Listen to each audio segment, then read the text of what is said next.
Да, я хочу всем представить нашего гостя. Это уважаемый профессор Муджаев, профессор Целинского университета, приглашенный профессор Чунцинского университета, университета в Корее, университета в Канаде, работал в Соединенных Штатах Америки и в настоящее время возглавляет Всемирную ассоциацию китаеведения и Всемирную синологическую ассоциацию, то есть, которая занимается китаеведением и литературоведением. Давайте поприветствуем нашего гостя.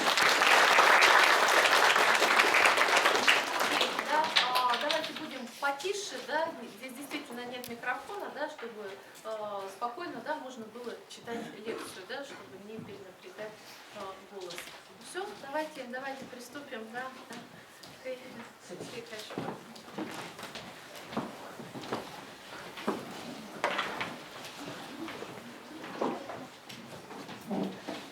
尊敬的魏迪佳院长，杨晓院长，玛丽娜主任，各位老师，各位同学，大家下午好。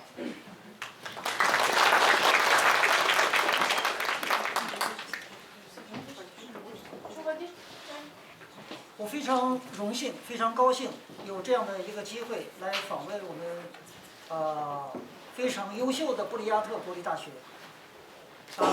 对我来说呢，是一个也许是个终身难忘的事情。我的名字呢叫木斋，木头的木，书斋的斋，这是一个笔名因为我很喜欢一个木头的小木屋，是吧？所以我到了我们这个地方呢，到处住的都是木头的木头的屋子，是吧？我的名字用英文翻译呢就是wood house。所以 wood 呢和我们这个地方的名字呢也是同样的发音所以我就感觉和我们这个大学和我们的各位老师各位同学好像有缘一样。那么我这次来呢，这个除了代表我们的学会和布里亚特大学进行合作，那更主要的呢是我以我个人一个学者的身份来跟大家做一个学术交流。我非常珍惜这次机会我希望和各位做学术上的好朋友。好，那么我给大家这次带来的讲座的题目呢是《红楼梦》作者破译研究。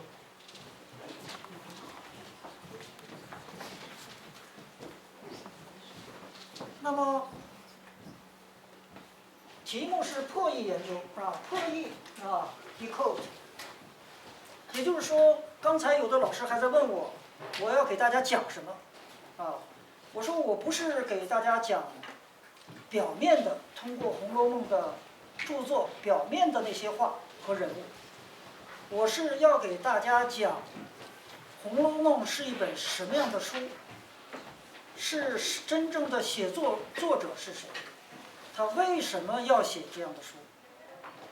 也就是说，讲的是一个很深层次的内容。那么我想问问大家，各位同学，《红楼梦》大家都知道吧？这本书应该都知道，它是中国最伟大的一部小说。那么根据过去的说法，它的作者叫曹雪芹，这是一个男人。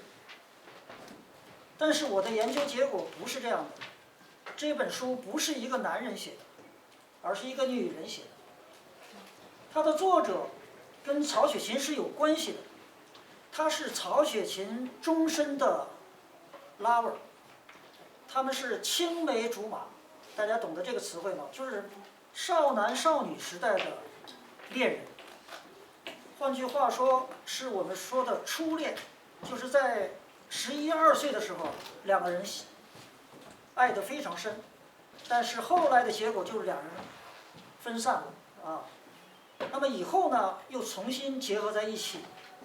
那么这个女性写的这本书《红楼梦》，所以这个书里写的中心的线索，就是一个叫宝玉的男孩和一个叫黛玉的女孩的故事，爱情故事。那么里面的黛玉就是这个书的作者。可是以前不是这样说，以前说宝玉就是那个作者。可是我们如果深入的研究，就会发现，这个书呢，它不是一个男人的视角，而是一个女孩的视角写的。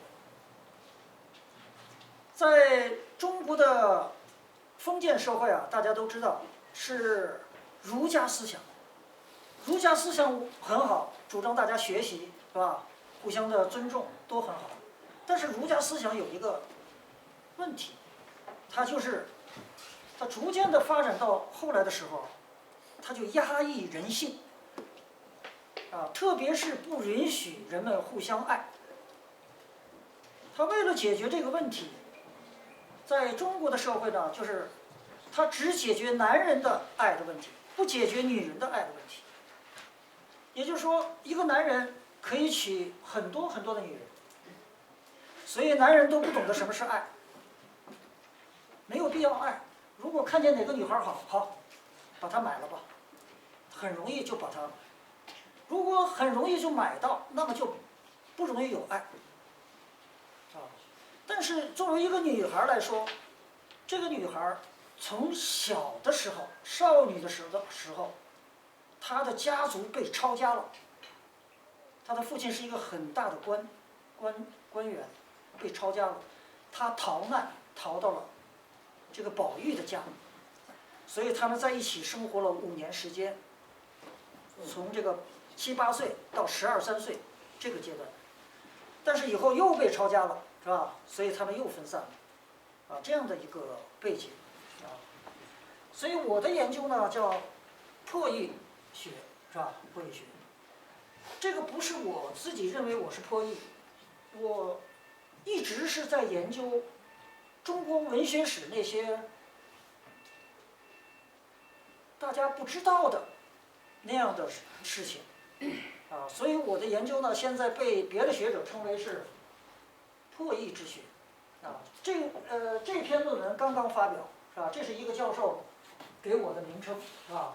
他说我的研究是中国古典文学的破译之学，这是专门对我研究的论文，那么他的研究呢，就指出我有4个大的研究，第一个就是诗300，我听说刚刚讲过《诗经》的问题。可是《诗经》的问题，你们讲娜塔莎老师讲的时候，一定会按照文学史那样讲。可是如果你们看到我的那个书，就知道我研究的《诗经》是把诗300按照时间次序给描述出来。《诗经》的第1首诗是哪一首？第2首为什么第1首这样写？第1首它是个祭祀祖先的散文。逐渐的，中国人懂得了找到写诗的办法，在那个之前不懂得写诗，所以《诗经》是中国最早的诗。凡是《诗经》之前，如果有人告诉你《诗经》之前有的诗，那都是后来人写的，并不是真的。所以我在这个破译研究里面呢，把诗300的300篇排成次序，哪个时候写，为什么写，是吧？这样的一本书，这本书我已经拿过来了，会送给我们的这个东方学院，是吧？这本书叫《先秦文学演变史》，这是我的第1个研究。第2个研究叫五言诗演变史。我们学文学史，大家学过没学过？有一个专有名词叫做古诗19首，学过了哈？古诗19首。那古诗19首呢？比如说“青青河畔草，郁郁园中柳”，比如说“西北有高楼，上与浮云齐”，这都是古诗19首的著名的诗。可是没有人知道谁写的，每个人都说那是无名氏。无名氏 no name 并不是真正的一个人，他只是说不知道谁写的。但是我的研究出来了，他是曹植。曹植和甄后的爱情的诗，爱情的情书。然后我研究出来他们是为什么写，怎么样爱。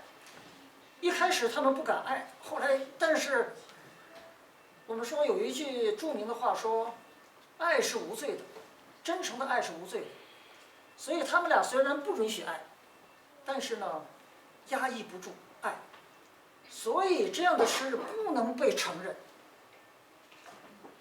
因为中国的儒家的思想不能允许两个人，这个女的是他的 sister-in-law， 是他的嫂子，可是他的哥哥是用暴力把这个女人获得的。这个女人真正爱的是她的弟弟，就是曹植。所以他们的一生呢，都献给了这个爱情。然后这个女的就被这个皇帝杀死了，就是曹丕杀死了。那么我写的这本书这次我带来了2、3本，大家可以跟那个2位院长借，是吧？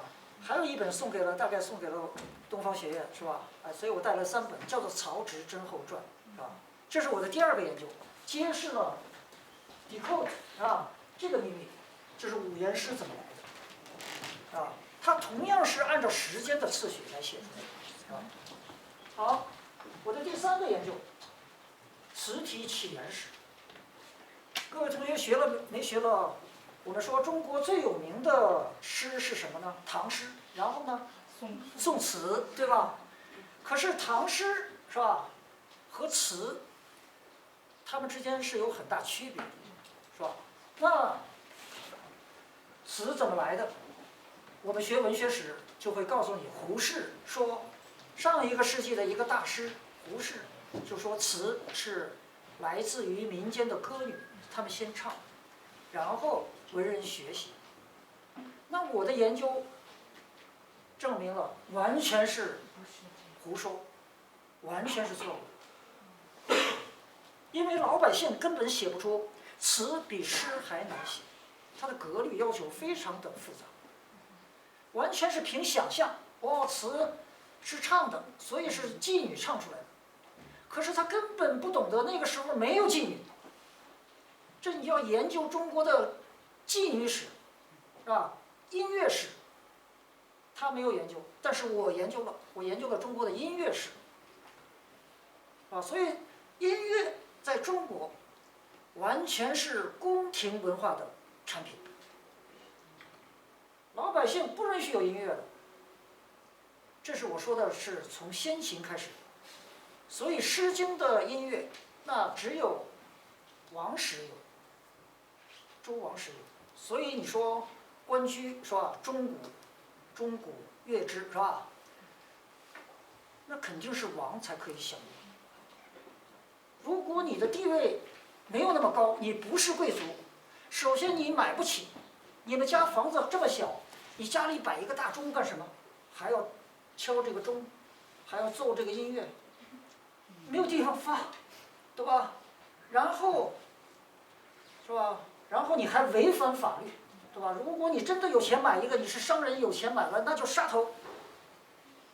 因为它是贵族的等级制，王才能用钟，是吧？大夫才能用鼓，是吧？每一个等级都用不同的东西，在贵族以下完全不可以用。所以《诗经》305篇没有一篇来自于民间。可是老师在讲文学史，按照文学史讲是民间采来的，这完全是胡说。这都是意识形态。因为那个时候，中国把清朝的皇帝制度推翻，于是他需要一种学术的思想，就是人民伟大，是吧？所以工人、农民都很伟大，所以就从民间来。但是它实际上是想象的，它没有任何证据。所以我的一切研究都在跟世界宣告，这一切的学术都是错误的，都是错误的。我们需要重新写文学史，这也是我要组织世界汉学会的原因，就是我要让世界知道，原来中国历史的文化是这样的文化过程。所以我们现在的时代，1个世纪以来，我们都说贵族是丑恶的，贵族不会写诗，不会写词，是老百姓写出来的。可是实际上，那个贵族是伟大的，他们当时就是创造了文化，他们的诗，那个时代的诗人都是贵族，不是贵族就没有文化，根本不可能写诗，也不认字。大家要知道，中国的语言文字和西方不一样，和我们俄罗斯的语言也不一样。我们西方的文字很容易就是学会，因为它和说话的发音是一致的，所以它并不困难。中国的那个文字啊，特别是在先秦时代，甲骨文，啊，那个时候的语言比我们现在复杂的多。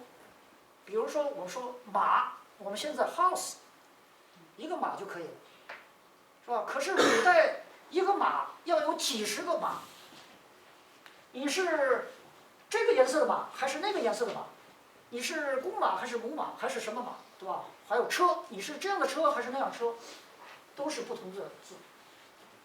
啊，所以他创造出的是一种非常困难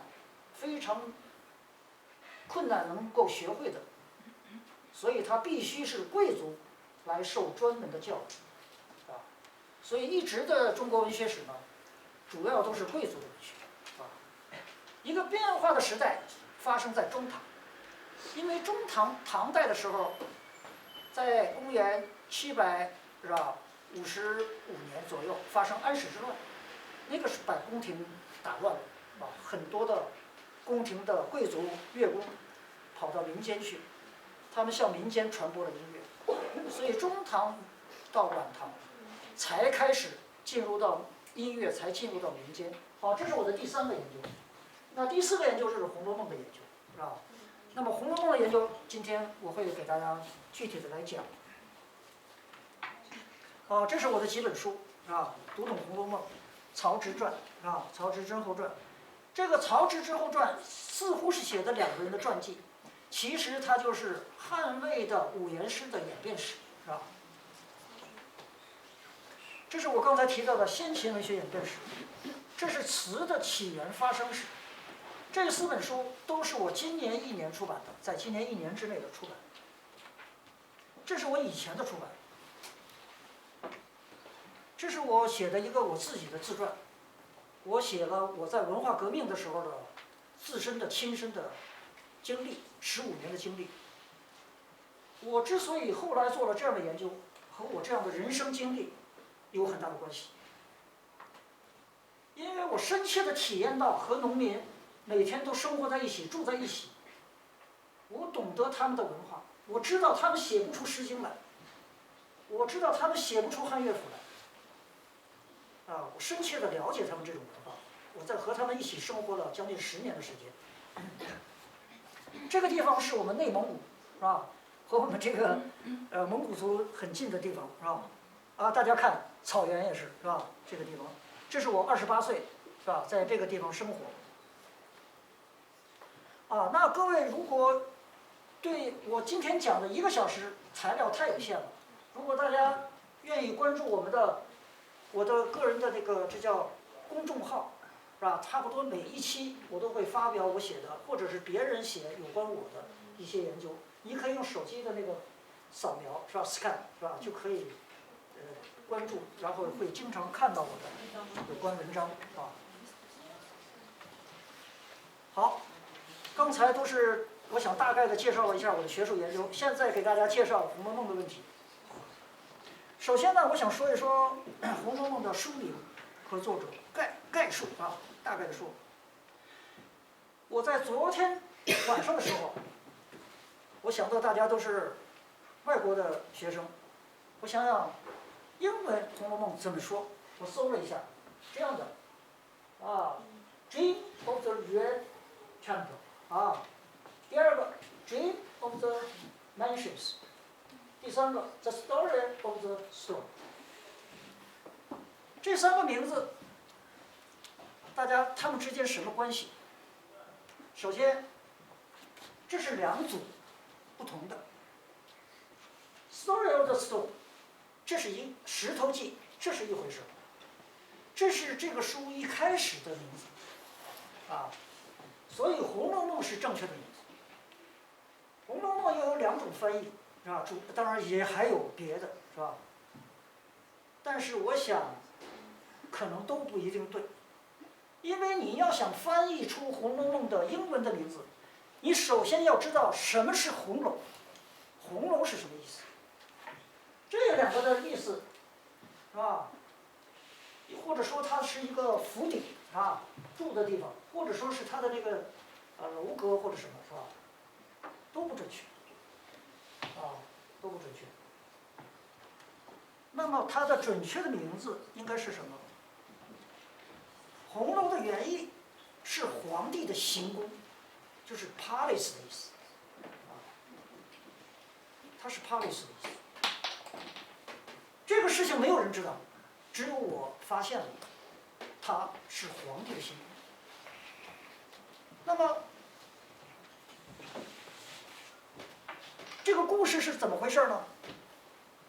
公元1705年，康熙皇帝，康熙皇帝中国很伟大的一个皇帝，是吧？那个是一个盛世啊。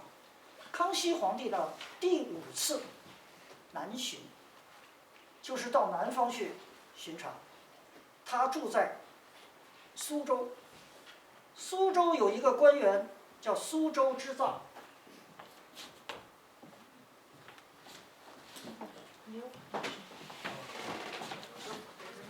有没有粉笔啊？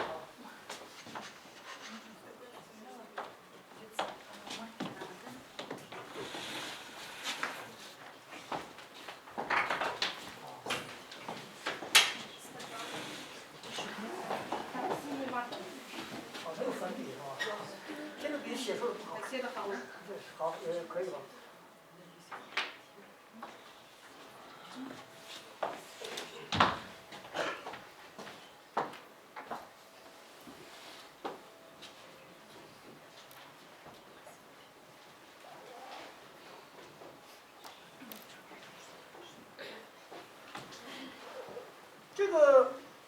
这个织造呢是听说起来好像官职不高，但是他是皇帝的家人，是吧？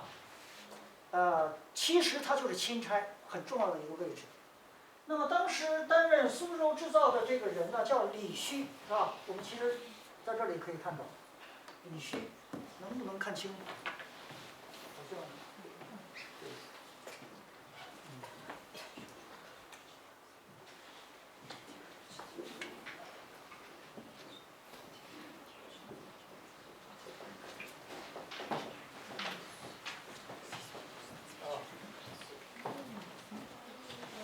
李须他是做这个职务苏州织造的职务。请大家注意，这个人就是《红楼梦》作者的父亲李须。在1705年4月1月正月的时候，皇帝来到苏州，来的时候住在他的家里，住在李须的这个苏州织造府，住在他的办公的那个建筑里。但是到皇帝到杭州去，再回来的时候，4月份回来的时候，就入住了行宫入了行宫。这个行宫就是红楼。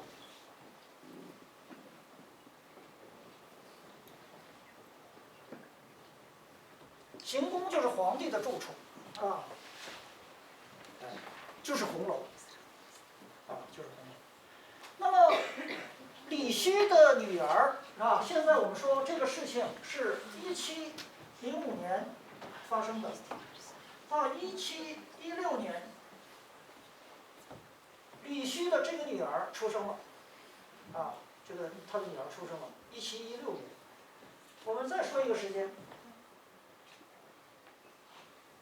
，1723年的时候，这个时候康熙死去了。康熙的儿子上来就要杀他，所以把他抄家。为什么要杀他？这个太复杂，我们不能讲以后再给大家讲。那么就把他抄家了。抄家的时候呢，我们看他的女儿1716年出生，这个时候多大岁数呢？1723年抄家，7岁。这个女儿后来受了很多的苦难最后就是由她写成的《红楼梦》。为什么叫《红楼梦》？就是红楼他的父亲给康熙皇帝建造的这个宫，那是他们家最幸福的时刻，皇帝最重用他，所以他非常怀念康熙皇帝。如果康熙皇帝还活着，那我们家的生活多美好，是吧？可是他一死，他的儿子就要杀我们，对吧？简单说，为什么要杀？这是宫廷斗争。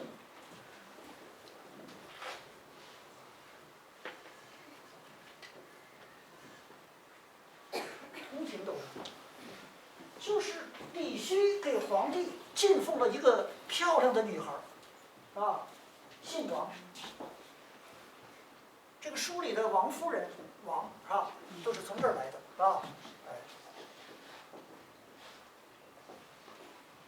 她这个女人是她的表妹，她把她送给了皇帝。皇帝以前喜欢的那个女人叫乌雅，哎，好像我们蒙古族的名字啊，乌雅。乌雅氏呢，原来康熙非常喜欢她。在1681到1689，将近10年，完全是乌鸦给他生孩子，生了好几个。康熙的这个儿子就是他生的，雍正，听懂了吗？然后这个时候，这个时间1689年，他把王嫔这个女孩给皇帝。皇帝从此和乌鸦不理乌鸦，所以你看那个清朝的那个皇帝的儿子，从1690到以后，完全是他生的孩子，中间完全没有什么休息，完了生一个又一个，所以这叫专宠，这是专门喜欢他，别的女人都不理了，是吧？所以呢，但是呢，他生的孩子呢没有当皇帝，然后呢，乌鸦生的那个儿子当了雍正皇帝，所以一上台，他妈妈就跟他说，杀呀，是吧？所以要把他家抄家。所以这个女儿，我们看书里边经常写她这个女人就是非常命运非常不好的，本来是一个很贵族的家庭，现在很悲惨，是吧？所以这个《红楼梦》的这个作者，这个女孩就一生非常的悲惨。我现在已经把它研究出来了，从哪年到哪年她做什么，非常的悲惨。所以她有非常痛苦的、深刻的人生的经历，她几乎什么都做过，上到贵族，下到侍女，做别人的侍妾，什么都做过，然后琴棋书画什么都会。最后他写的好。那么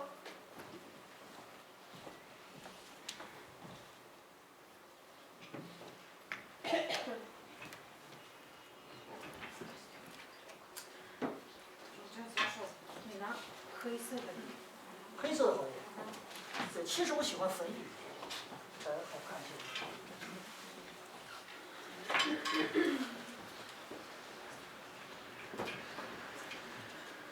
好，下面我还要给大家讲这个《红楼梦》呢，就是为什么要写《红楼梦》，写《红楼梦》的过程。我们现在来看呢，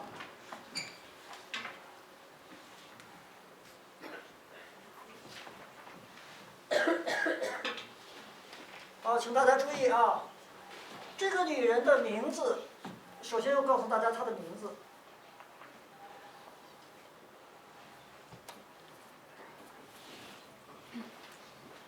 她的小孩出生的时候，这个女孩的名字叫李兰芳。那为什么叫这个名字呢？她爸爸叫李须，是吧？所以她当然姓李。然后呢，他们家养了很多的兰花。李须家族养的最多的2种植物是2种，第一个是竹子。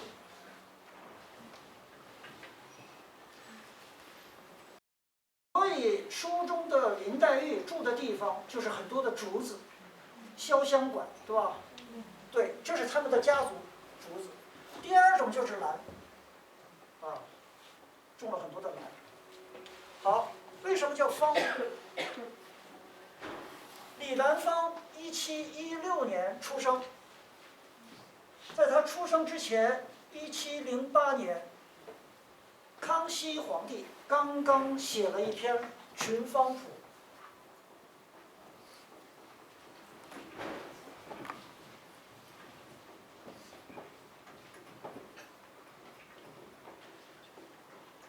就是有人写作了一本书叫《群芳谱》，康熙皇帝很喜欢，给他做了序。所以呢，兰花正好芳香，是吧？所以呢，他又受到康熙皇帝的宠爱啊，就用康熙皇帝的芳。好，我们记住它的原名是叫李兰芳。那么李兰芳呢，刚才我讲了，是吧？1716年出生，11月24日，这个女孩出生。1716年11月24日出生，到1723年，家里被抄家，她就逃跑。抄家的时候啊，一般的人不能逃跑，但是李须给皇帝进奉的那个女人，那是宫廷里也很有力量。她王嫔生的孩子是皇帝的15阿哥。第15个男孩叫允禄，由王嫔生的这个孩子来主持这次抄家。所以呢，怎么也想办法，因为这个李须呢，啊，我们再讲讲李须的家庭啊。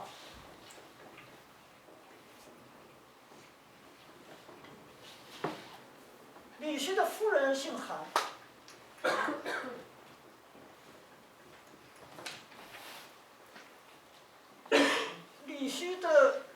李须的家族啊，本来不姓李，本来姓姜，啊，姓姜，他的祖父叫姜衍，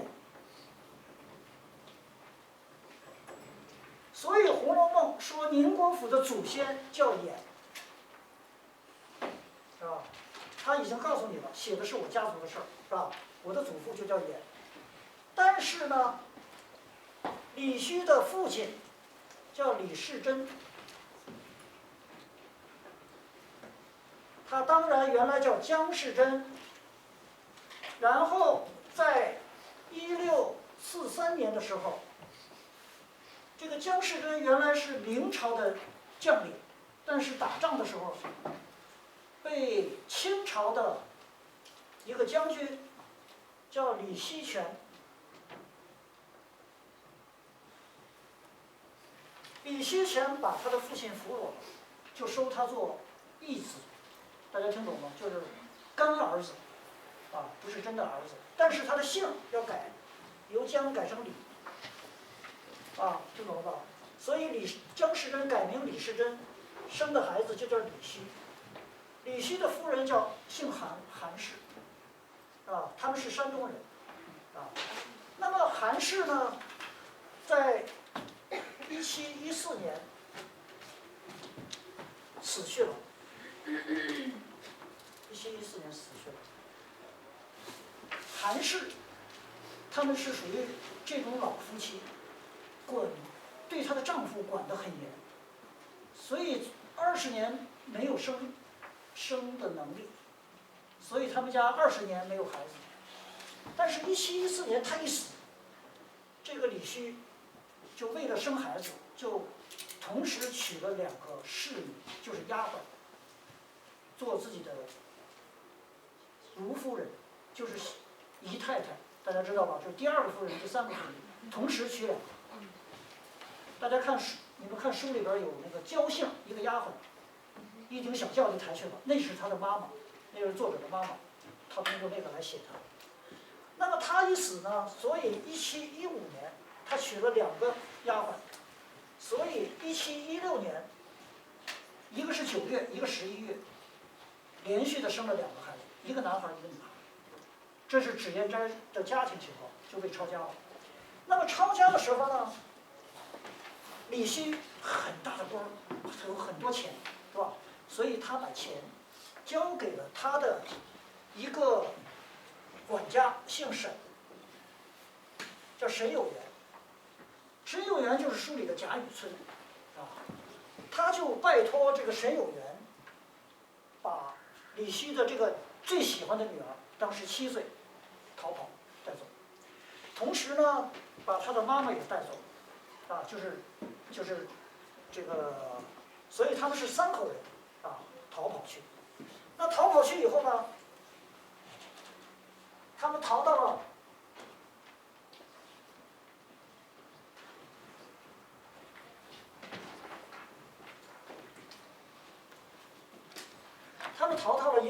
另外一个大官员的家，也是织造，只不过他的织造呢在南京。当时南京的名字叫江宁，啊，逃到江宁织造家，就是曹寅家。曹寅是个大诗人。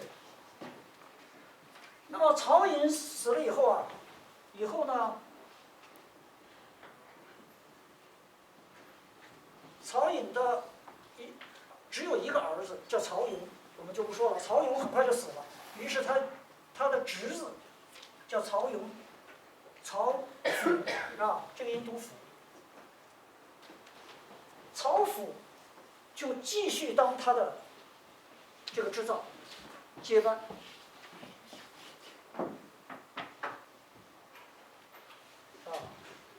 曹府是谁呢？就是书里的贾政，啊，大家以后读这个，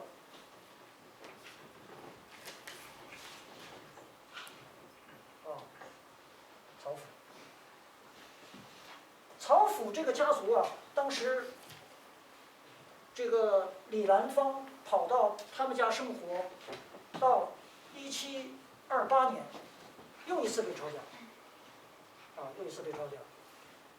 但是呢，他呢就决心要写一本书，说我们家很冤枉。他写的书就是《石头记》，他写了个书叫《石头记》。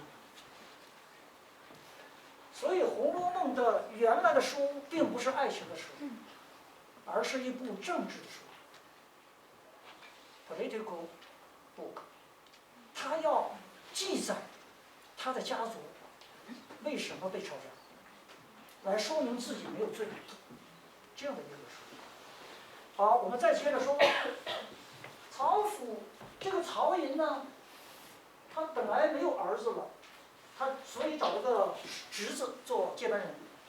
可是他的儿媳妇已经怀孕了，他的儿子死的时候，他的媳妇姓马，马氏已经怀孕了。马氏怀孕以后呢，生了个我们叫遗腹子，因为他父亲已经死了。他生的这个孩子出生在1715年5月，1715年5月，这个人就是我们说的曹雪芹，曹真，大家明白了吧？好，我们看这个时候林黛玉，也就是李兰芳跑来以后，他们俩年龄差1岁。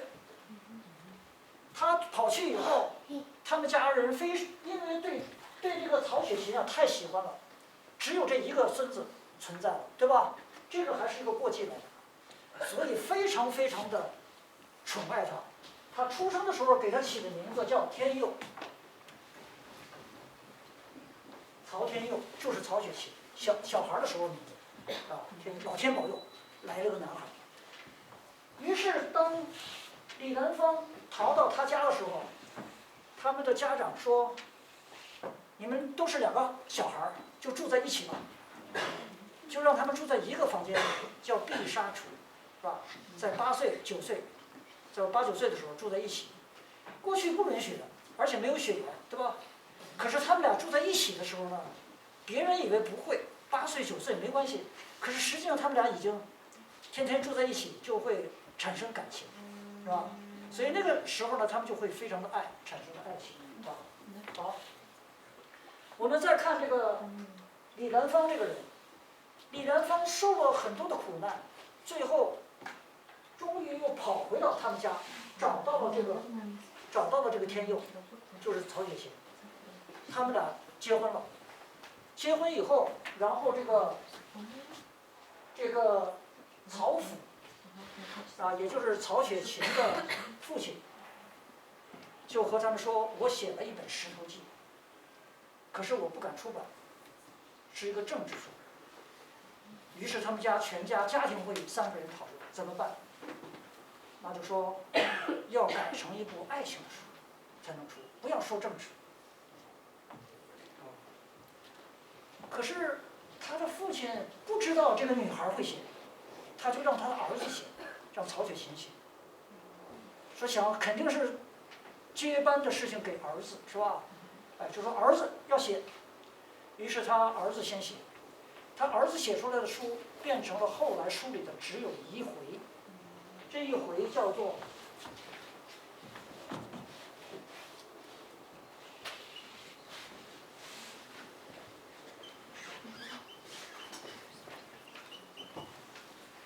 枫叶宝剑》，现在在书里的第12回就是曹雪芹写的，但是这一回写的不好，因为中国古代那个时候的男人对女人的态度，并不懂得真心的爱，女人就是风月，是吧？大家要理解什么是风月。风月是男女之间，但是它不是爱，不是感情的问题，而是一个性的问题。大家知道中国古代小说还有一部比它更早，叫《金瓶梅》。那《金瓶梅》就是写风月的，所以他理解的那个他曹雪芹理解说要写，那我们就写风月吧，啊，他就写。大家看12回，以后老师给你们讲到，可以把12回大家看一看。他就写一个男人怎么样追一个女人，追到最后呢，照一个镜子，啊，照来照去就死掉了。这是这样的一个故事，是吧？就是他好像的意思就是说，不要去沉迷于女色，不要去追这个女人，是吧？这样的意思。那脂砚斋说，那这个李兰芳说这样写不行，啊，还是被杀头。你除了政治不行，要杀头。你如果叫做会淫，什么叫会淫呢？啊，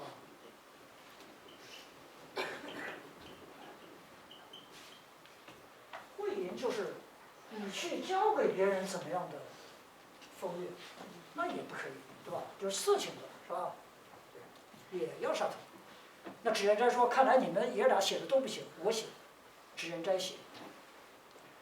那脂砚斋一开始别人不相信他能写，你一个女的，过去封建不可能一个女的写小说。他说我们就写他和这个曹天佑的爱情故事，但是他得给自己起个名字，起什么呢？他的男人曹天佑在书里边已经叫做宝玉，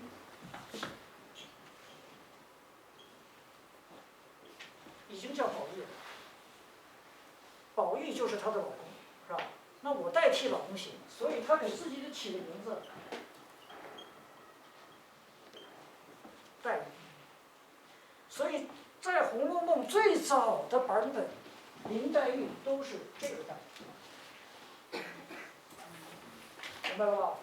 黛玉是什么意思？代替老公宝玉来写书的意思，所以临时起的名字。但是他一开始他的公爹不相信他能写，但是一看越写越好，哇，真好，写的真好，那你就转正，不叫黛玉，叫对，叫黛玉，对吧？大家学过这个词吗？学汉语，这个黛什么意思？啊，这个黛啊，就是女性化妆。我们说这个眉毛要抹黑，要用黑的那个颜色，是吧？哎，好。可是说你一个女人怎么写书，你得有一个名字吧，笔名，是吧？就像我木斋是个笔名，是吧？那他给自己起的名字就从黛玉来，叫脂砚。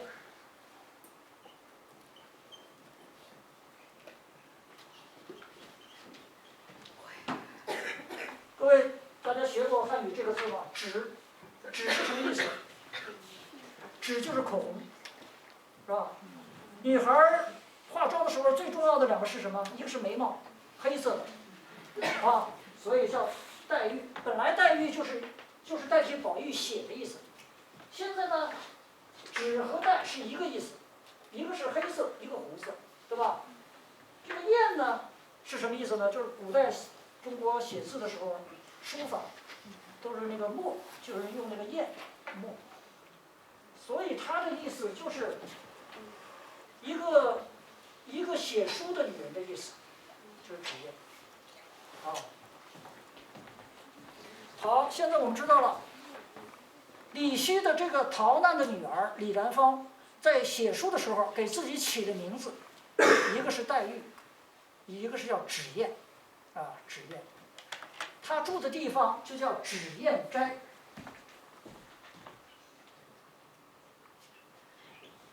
芷砚斋，斋就是个书房子，是吧？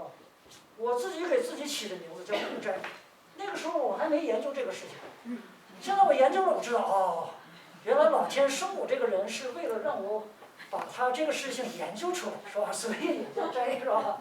木斋对，它叫芷砚斋。好，我们现在就是由于它的故事太复杂，是吧？所以作为外国学生听来说，我有点为你们着急，怕听不懂，是吧？但是能听懂差不多吗？差不多，好。现在我概述了这个故事，现在我们要看它的版本，英语就是 versions， different versions，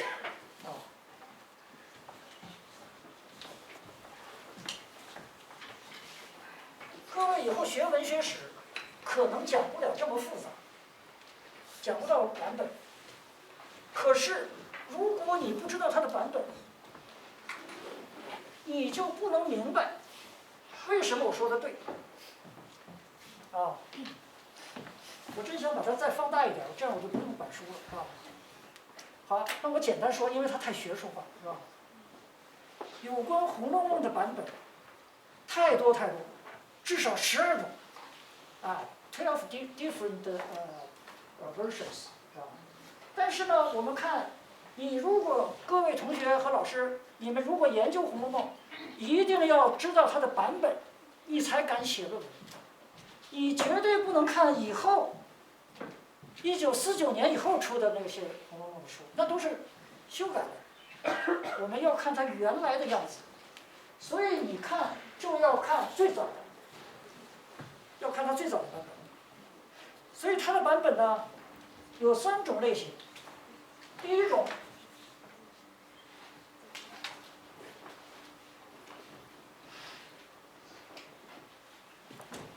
，the author herself， 是吧？就是来自于作者他自己写的，他的亲笔，这个是最重要的。所以来自于他自己的版本里最重要的2个版本，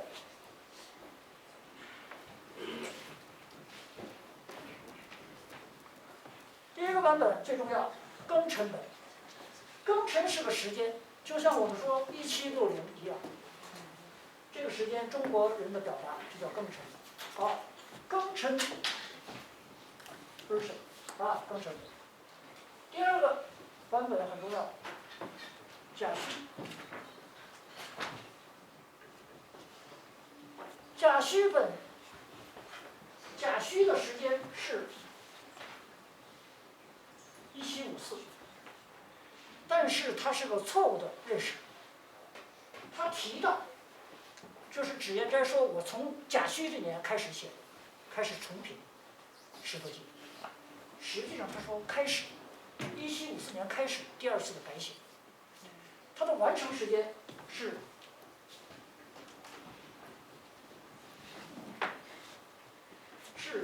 壬午年，壬午年是1762年，在这一年完成了，所以甲戌本应该更名为壬午本。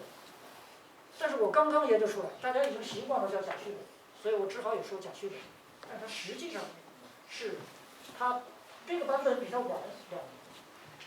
大家再记住，它是个选本，它是个选本，不完全的。所以各位同学，你们要学，不学那么复杂的话，就学甲戌本。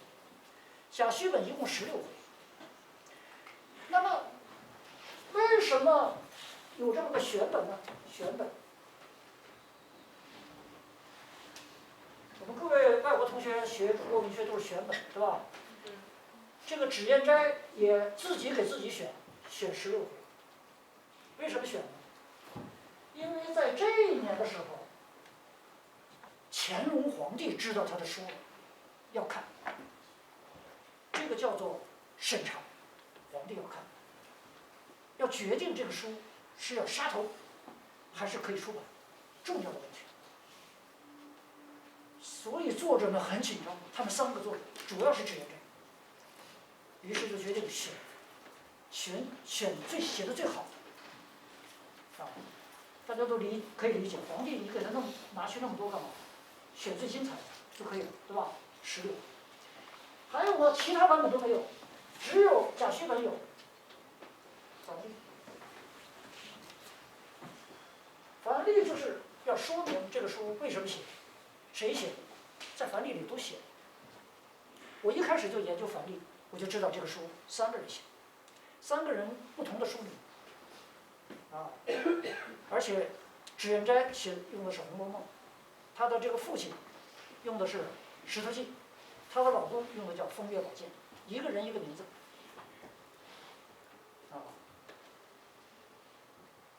可是后来所有的版本都把繁例 delete 不要，只有甲戌本有繁例，为什么？为什么？请大家记住这个问题，所有的问题都是一个原因。什么原因？所有的人都在保密，不能说这是个女人写的。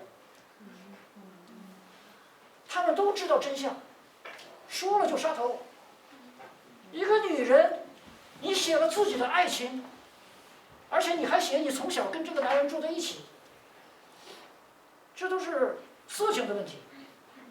但是一个男人写，那男人写就可以，男人好，男人你多少个女人都可以。女人说我爱这个男人，怎么可以？女人没有爱，你不能有爱，对吧？只能男人爱你啊，你过来就好了。所以这个书是一个伟大的突破，就是爱情的中国思想史的一个解放。一个女人发出了自己的声音，所以他说，女人是水做的骨肉，男人都是泥做的骨肉，男人都不好，因为他体会到各种各样的男人都把他当成一个性的工具，没有人真正的爱他。所以这个书的作者就是一个女性主义，一个女人的立场来说出的话，好，我们现在说了这个版本，这是第1种版本。这个版本，请大家看，庚辰本这个字迹就是脂砚斋自己写的，就是自己的字迹。这个话没有人知道，其他学者都说这是抄手。就什么叫抄手？就花钱，你帮助我 copy 抄。他们家那么有钱啊！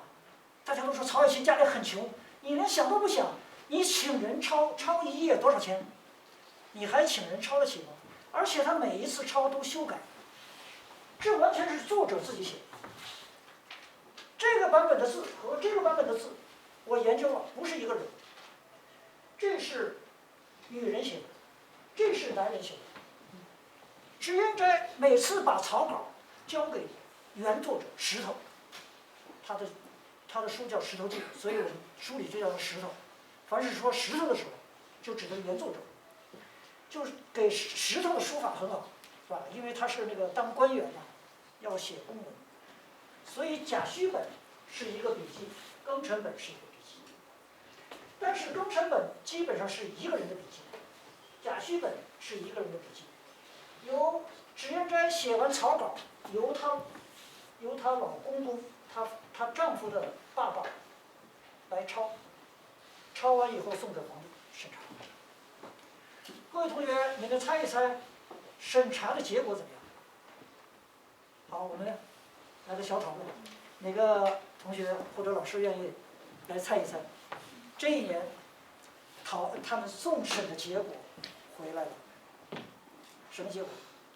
大家做一个逻辑推理，啊，那他一定皇帝会知道谁写的，为什么写都知道。那么皇帝最后做什么样的决定？如果你是皇帝，你怎么样做决定？书很好，允许，怎么样？允许，啊，允许他们。允许出版。对，可是一个女人写书，那让他改名吧。让她改名，让那个女人改名字，对。改名大家仍然容易发现是个女人写的，这怎么办？这是一个it's a problem， 是吧？怎么样来解决，是吧？各位，第二个同学，你想想会怎么样？有什么办法，是吧？替皇帝出个主意啊？好，怎么样？编辑一下，很对，编辑。可是呢，不是一般的编辑，怎么编辑？那要把一切写着脂砚斋的地方怎么样 ？delete， 不是改名也改不了，改名大家也知道也容易，对不对 ？delete， 所以就是开始出现第二种版本。第二种版本和第一种版本的最大区别是什么？没有脂砚斋，一处也不许出现。好，我们就看第二种版本。第二种版本就是官府去抄，官府抄的，但是它没有印刷，没有正式出版，仍然是抄。好，它的标志是吧？叫契本。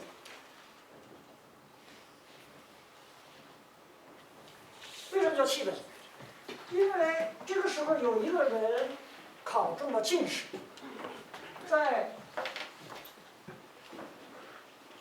1768年，就是这个姓契的这个人考上进士，于是宫廷就给他安排工作，你不要去当那个县长，你去整理这个书。所以他花了很多年时间，但是那个版本非常豪华，每一页的字很少，字很大，为什么？有钱，是吧？它是国家项目，是吧？好像是个项目，是吧 ？program， 对不对？国家给他，朝廷给他钱，你去抄。所以你看契本的最重要特征，凡是有脂砚斋，全部删掉。从此以后，逐渐的，大家每个版本都没有脂砚斋。到了19世纪18多少年的时候，没有人知道脂砚斋，根本没有人知道有这个人，因为一代一代的。然后呢，逐渐的说没有作者名字，以前的作者都写的是脂砚斋，脂砚斋重平石头写，那现在没有作者了。可是你也不好一下子就编，于是出现第三种版本，第三种版本。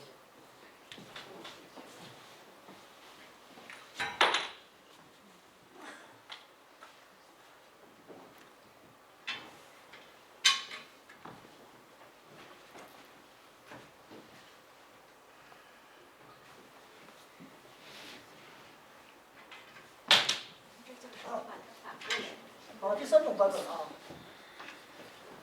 第三种版本就是课本。什么叫课本呢？正式的出版发行，是吧？把它刊刻出来，写上定价，是吧？这个叫，由于刊行他的人的第一个人姓程，是吧？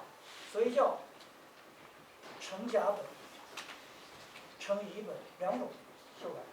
那么它的时间，1791年，请大家看看，这个书经历了60年代，他开始用的时候，68年，大概70年代，将近10年完成，是吧？现在到1791年的时候，程甲本。那么阶段的时候，还有纸评，因为脂砚斋有些评语，把所有的纸评去掉，纸评保留，脂砚斋的名字去掉。第二个阶段，第3个阶段呢，1791年正式刊发了，所有的评语都表，大家就正式的确实逐渐的就完全不知道谁写的。但是陈甲本写了一个序，他的序里就说这个书的作者是谁不知道，其实他知道。他说不知道谁写的，但是书里写的是曹雪芹，修改了5次，啊，所以逐渐后来呢，再到1927年，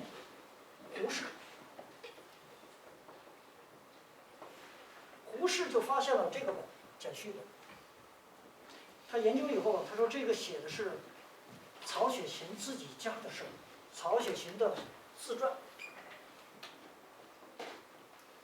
所以我们现在所有的教材，《红楼梦》的作者曹雪芹，没有人怀疑啊，有人怀疑，但是没有有力的证据证明不是曹雪芹写的啊。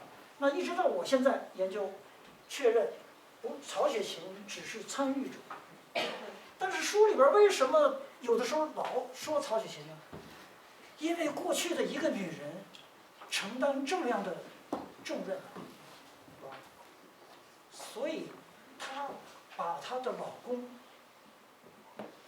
我们现在经常一个男人发表论文的时候，也把他的老婆放上去，这样的事情也经常有，是吧？就是一家人互相提携一下啊。对，她出于也是一个礼貌。而且她老公也参加了一点点，啊，但是她老公实际上的思想根本没有《红楼梦》的那个思想那么深刻，他就是个贵族子弟，啊，贵族子弟。好，我现在给大家讲了3个版本，是吧？好，还有一个问题补充一下：1762年皇帝宫廷的决定是这样，书很好，可以说，脂砚斋这个作者不允许和这个书有任何关系。那么在这一年的除夕之前，他们家得到了这个消息。那个脂砚斋的老公曹雪芹，那就非常的伤心，因为他知道这个书，脂砚斋是用一生的心血来写的，是吧？写得非常好。所以她老公的这个人啊，特别爱喝酒，啊，遇到酒就遇酒就如狂，很饥渴，是吧？那天就很郁闷，而且他那个在这个之前呢，已经得了肝的病，所以他的脸孔是黑色的。有人见过曹雪芹，说他长得什么样子，特别黑，啊，我们说应该是肝有问题。然后这一晚上就很伤心的喝酒，除夕，喝完以后就死了。曹雪芹就是1762年除夕夜死。那除夕夜死了以后呢，他的妻子脂砚斋非常爱他，然后就写了个绝笔，这个绝笔就写在这个书的纸评里，啊，就是说这个一秦一纸，秦已经泪尽而亡。啊，纸呢，泪已尽也将亡。实际上这是他的遗书，啊，这个，所以很快这个人也就没有人知道他怎么没有的。我只是猜想，他应该是在她老公死的第8天，这7天的时候，他要办他的那个后事，啊，把他埋葬，然后他会悬梁自尽。但是这个书这会儿才写到80回，所以后来很多学者讨论后40回谁写的。其实后40回呢，里面有很多是脂砚斋已经写好的稿放在那里，还没有，因为比如说写黛玉之死，写他自己的死，已经有了，但是还没有到他死，所以先放在那里。然后由他的原作者就是石头反而还活着，是吧？他2个年轻的先死了，啊，原作者继续把它完成，所以后40回就是第1个作者接着把它写完了。他的水平不如脂砚斋，但是也还可以啊，就这样吧。好。我给大家讲的，这是我的一个基本的研究结果。啊，那么这个问题没有时间讲啊。好，我们看一看，在纲成本里，每一回都署名指引斋。请看大家能看清吗？指引斋重评石头记卷之第3回，每一回都署名。请问大家，有哪本书作者用这种方法署名？每一回署名，大家都知道，作者署名就是最前面署一次就行了。可是指引斋他非常喜爱自己的这个作品，他前面又不能署名，所以他每次在每一回上都把指引斋的名字写上。但是到后来的版本的时候，这些都要删去啊，因为他不能保留指引斋。可是大家说，指引斋这么爱自己的作品，他就写指引斋注不就行了吗？就不会后来人就不会不知道了？那不行，那就书都不能出来，是吧？所以他巧妙地用了一个评，指引斋重评。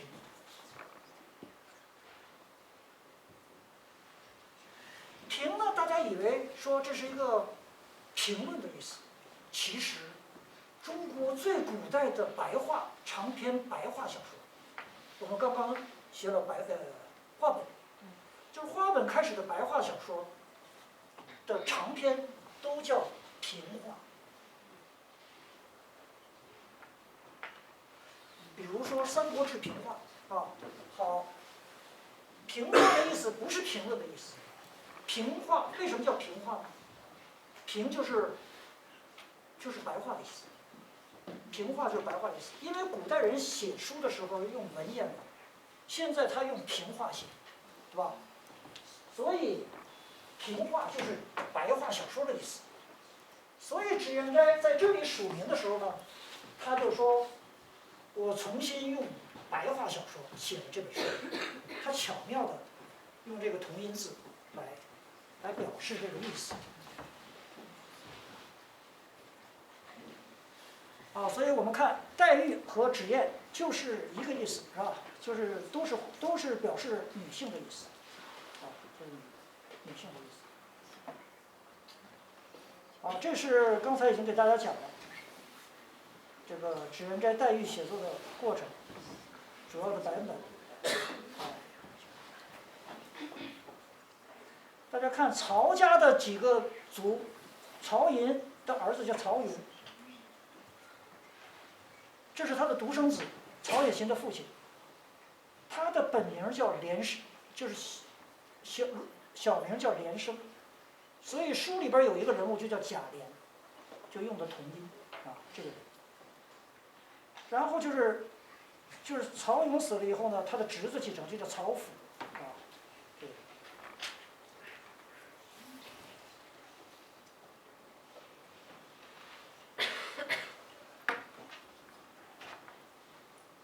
这个是那个戚廖生写的序。戚廖生的序呢，他就说，他说我和你们说个事儿。他的序啊，开头就说我和你们说个事情，我从来没听说有一个人啊，可以啊，同时做2件事。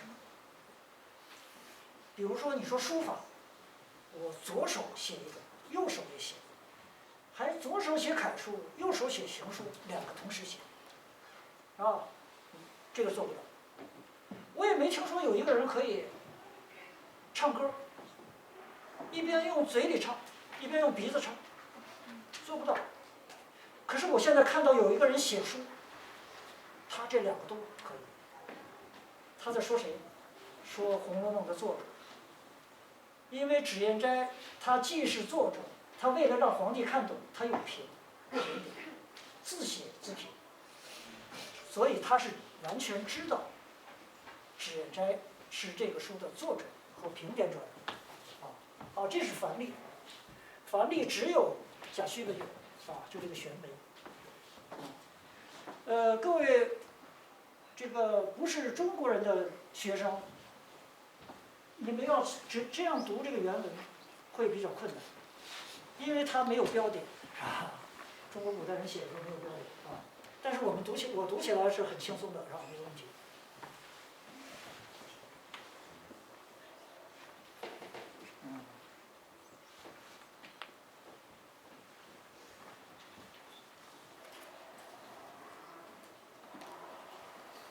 好，下面我给大家讲一讲我怎么研究出来的。啊，就是这个秘密我是怎么研究出来的。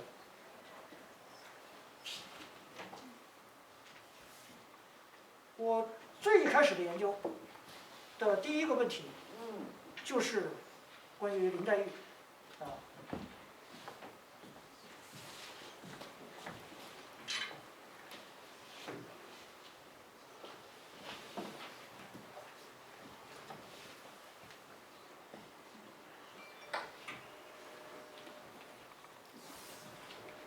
我这叫什么？可以把它反过来用一个粉笔，那边是黑板。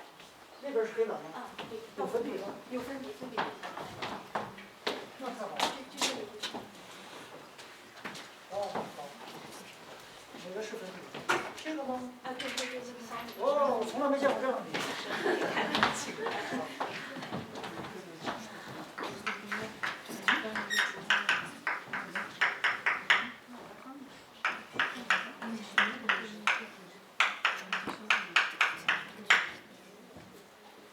各位老师和同学，以后我们写论文做研究，请大家一定要这样的做，就是要思考。如果你不读不可以，读了以后不想不可以，啊，就是首先要读，但是要读正确的版本。比如一开始我没有书，我读那个人民文学的那49年以后出版的，我看了看，就完全没有用，因为他们都给改了。原来的作品，请第一个注意，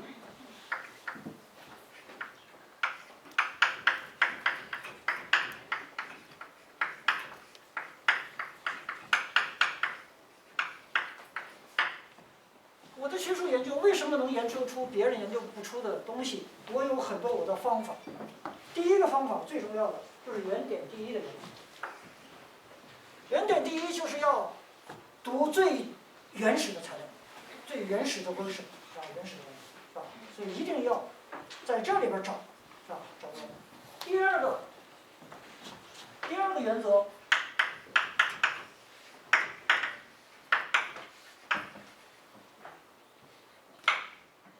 啊，要有啊。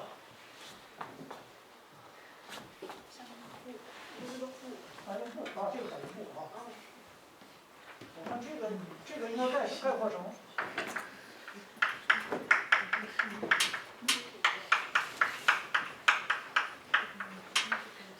要推理。大家都知道，中国古代的学者比我学问大，钱家学者，他们读了很多书。但是那个时候他们没有西方的那个逻辑学、推理，他们这方面比较差，对吧？那我们现在就是说，我们既懂得最重要的原点，我们又懂得推理，啊，那就能够破译。好，我的第二个是推理。好，现在我给大家讲讲我的推理。好，现在我读书读到了前边第3回，第3回就写啊，说有个女孩叫黛玉，黛玉的父亲是一个很大的官儿，啊，黛玉的父亲呢叫做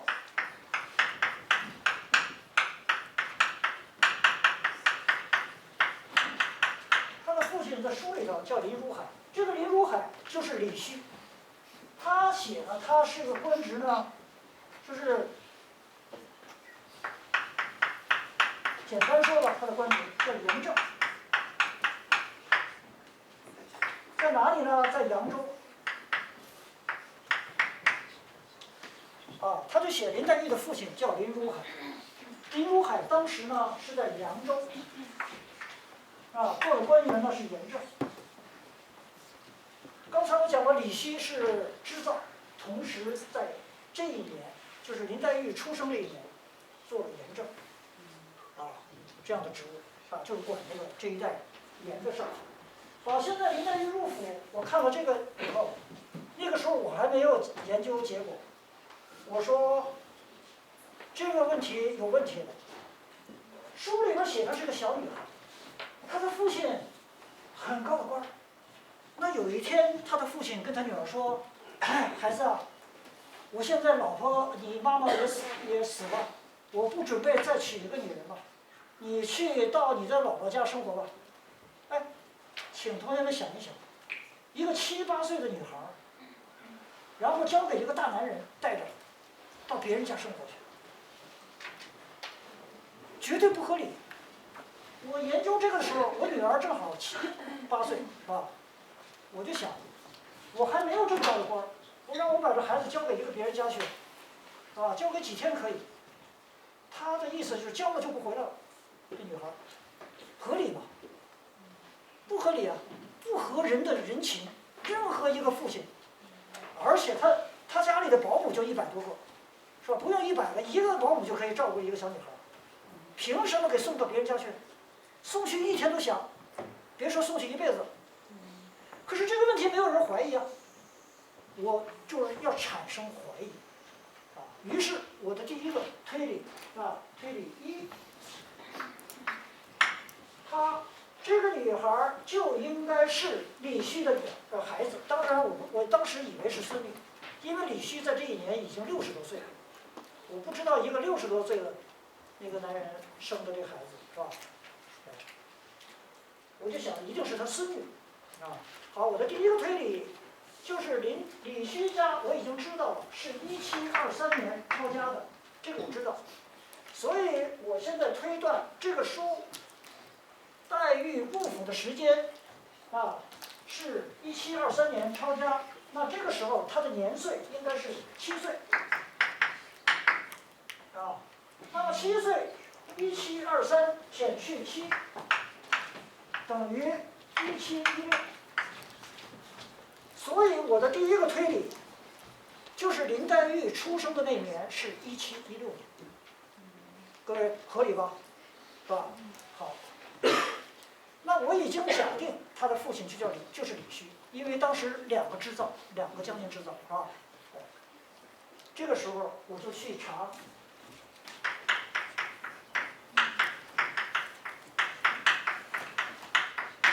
李旭年谱。我怀着激动的心情，我说这是我研究《红楼梦》的第一个推论。如果他一下子就证明了这一年李旭生一个女儿，那就对了，因为我认为这书是个女人写的，生儿子那就和我研究的不对我开始看李旭年谱，我从头读，我说好饭不怕晚，从头读，不要直接到1716年。读到1716年的时候，终于出现了，在9月15日。哎呀，这点可惜小了我就读在这里边了。大家请看李旭年谱，书里边写1716年丙申，申的意思就是猴，所以那个脂砚斋就是林黛玉这个人是属猴的那么这个时候李旭62岁。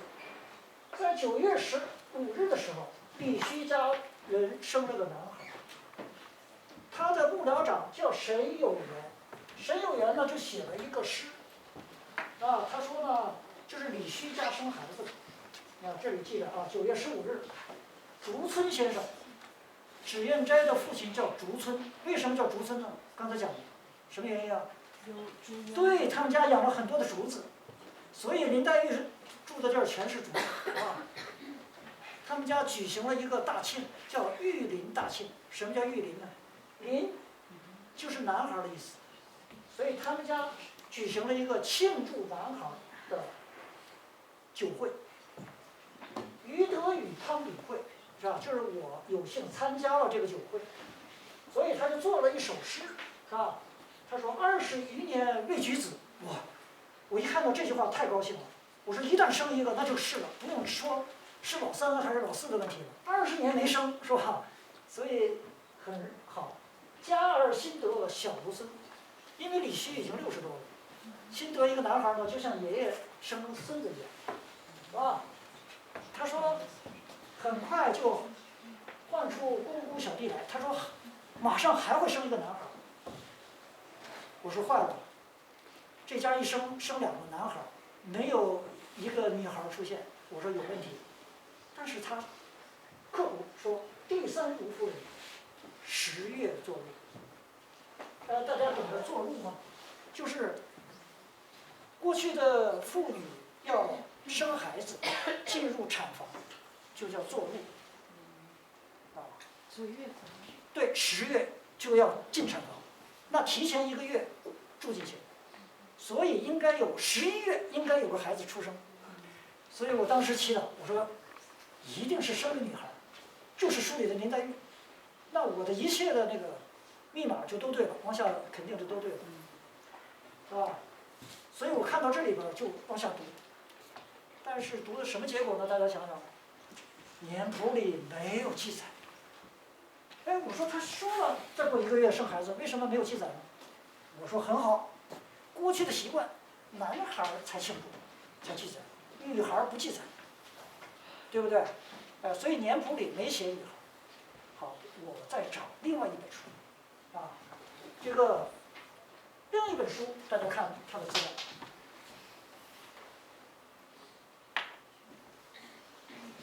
请看这里，叫这本书叫《虚白斋尺牍》，尺牍的意思就是书信集，书信集，大家能看清吗？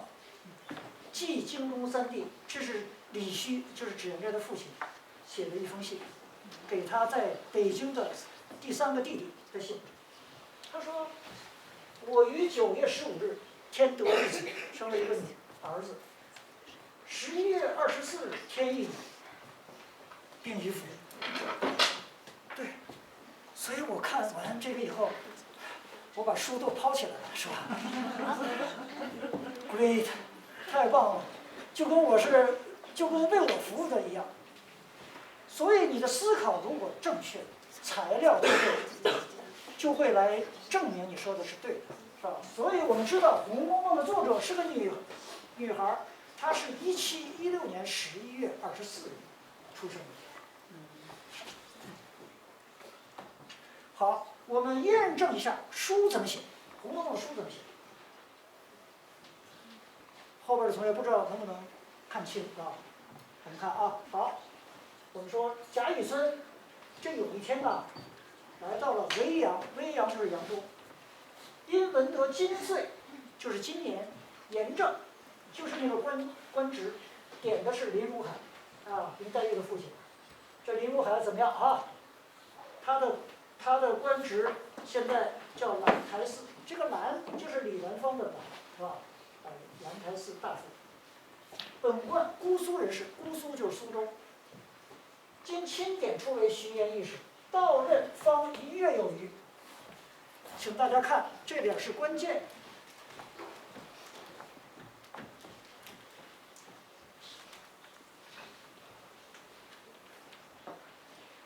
到任1月有余。我们看。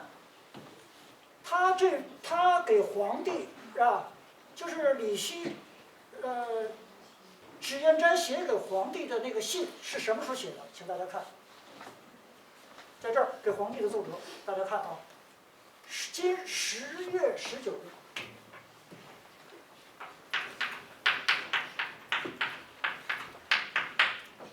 他在19日接到了皇帝给他的任命。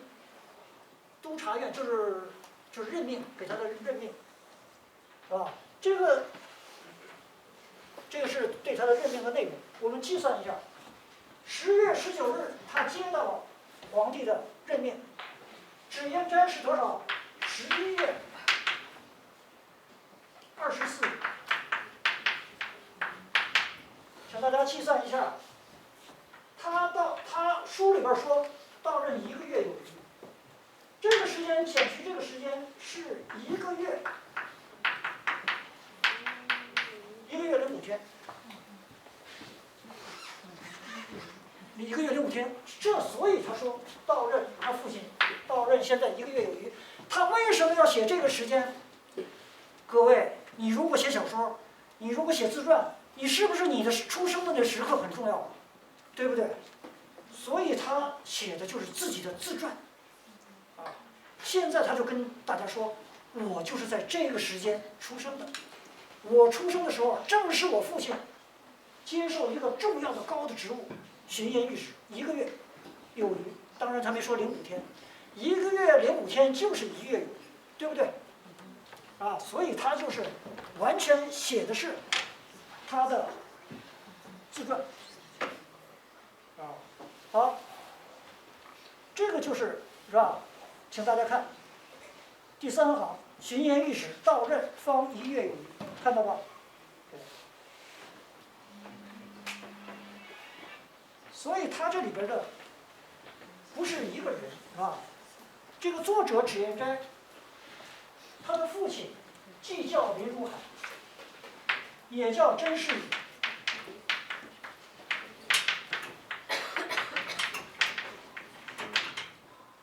他的小说的写法就是把他的原型人物，就像《西游记》一样魔幻，分成几个。他的父亲既叫林如海，也叫甄士隐。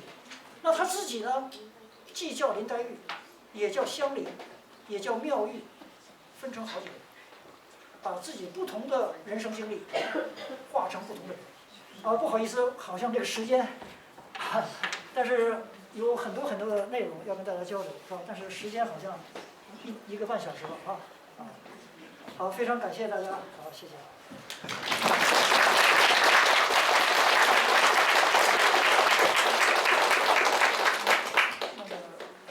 那个院长是不是还可以大家提问题的时间？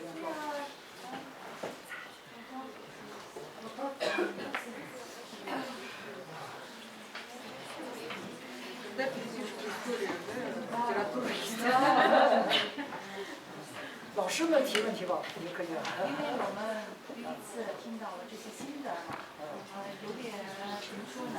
有点不知道有点因为我们还有学生有看的都是学的有关这个中国文学的历史中国的介绍的，所以对我们来说也是一个非常新的所以知道提哪一些问题，我们也需要时间考虑消化一下，对。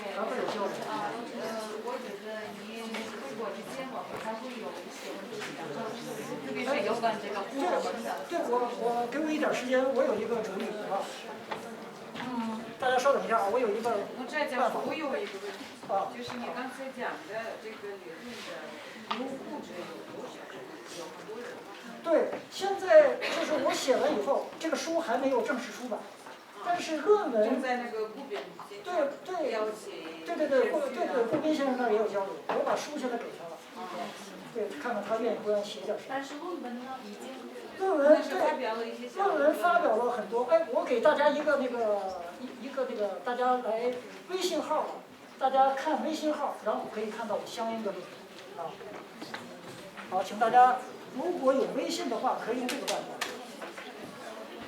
法。这是那个脂砚斋的他的出生的那个地方，叫蓝雪堂蓝雪堂，所以他的那个名字呢跟蓝也有关系。哪个同学来？那个刘老师，你来把它微缩一下。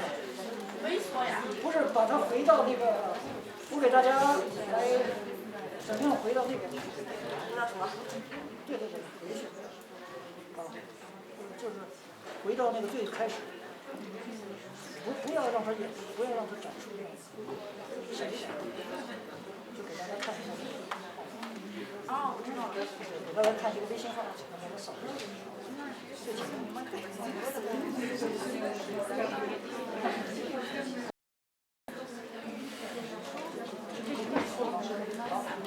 这个我现在没有办法跟大家做更多的交流。我给你扫一下，发一下。对，你们如果有群发的，群发的，那刘老师会把我的大部分的那个论文，还有别的那个教授们对我的研究，那这个差不多都在这里陆续刊登，大家可以这个参加讨论，也欢迎大家来写一些那个现在对我研究的专栏，比较多，我也欢迎大家来那个批评。